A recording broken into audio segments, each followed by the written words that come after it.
There's only one real way you got to build something, okay? And if we have an expectation for sustained winning, we have to build it and have patience. And I know that's hard to do. I know it. I want to win now. Okay, I want to win now.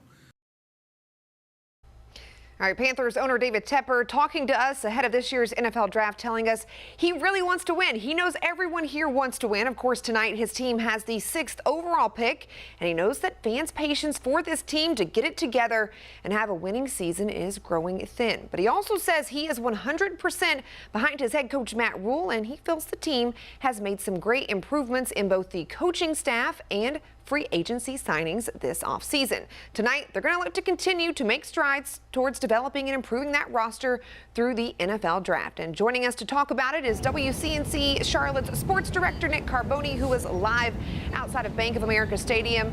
Nick, of course, one of the hot topics last season was just how bad that O-line was. Tonight, the attention on 3 specific offensive tackles that everyone is hoping might still be there to choose from at that number 6 pick.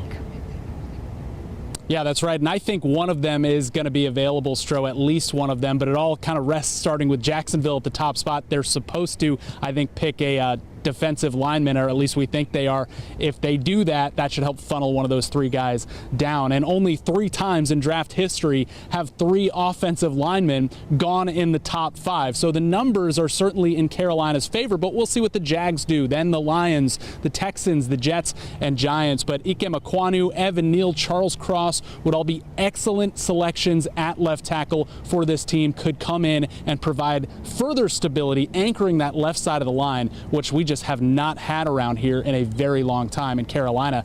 This is the time to need an offensive tackle this high in the draft.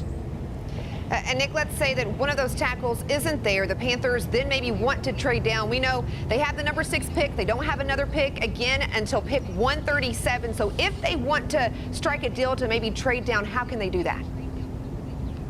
Well, yeah, I mean, they want to recoup some of those day 2 picks for sure. I can't imagine Scott Fitterer, with all the trades he made last year, not trying to get back into having some action tomorrow. But you're looking for a team that has a pick in the low teens. Scott Fitterer doesn't want to go further back than about 14 or so, and also teams that can, you know, share a 2nd or 3rd or even 4th round pick. Maybe they have one to give. So we'll see if they can find a dance partner. Of course, that team's got to want somebody to come down at 6 to take as well.